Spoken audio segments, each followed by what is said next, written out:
Hola, soy Limber Sánchez y en este video les voy a enseñar los pasos para poder implementar una base de datos.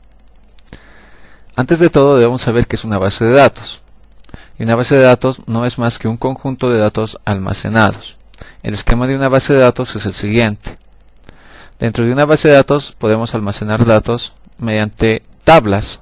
Las tablas son las que nos van a permitir almacenar los datos. En este caso puedo tener una tabla para almacenar los datos de una persona. Esta tabla va a estar dentro de la base de datos. Una base de datos puede contener n tablas. Por ejemplo, acá tengo otra tabla que va a estar también dentro de mi base de datos que va a almacenar las profesiones que existen. ¿Cómo crear una base de datos?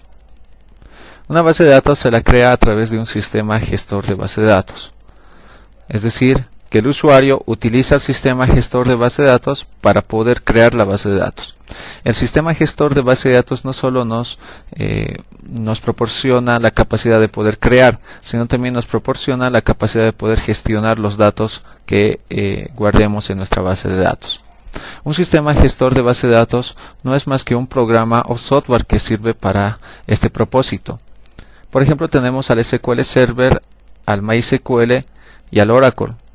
También existen otros gestores de bases de datos comerciales que podemos utilizar, que no los he mencionado en este ejemplo. ¿Cómo empezamos a diseñar una base de datos?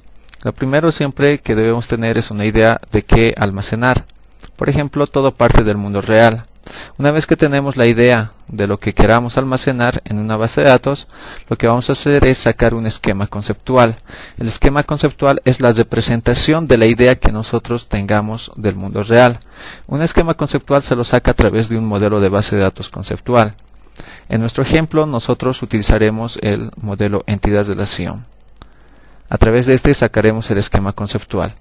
El siguiente paso que deberemos de seguir es sacar un esquema lógico. A través del esquema conceptual lo traducimos a un esquema lógico. Este esquema lógico va a ser posible a través de otro modelo de base de datos llamado modelo lógico. En este caso utilizaremos el modelo lógico de base de datos llamado relacional. Hasta este punto ya tendremos definidos algunos esquemas abstractos de nuestra base de datos, para lo cual estaremos listos para poder sacar un esquema físico en donde vamos a definir a través de un modelo físico que el sistema gestor de base de datos nos los va a proporcionar. Cuando tengamos el esquema físico listo, recién vamos a poder implementar una base de datos. Hay que tener en cuenta que en cada uno de estos pasos que he mencionado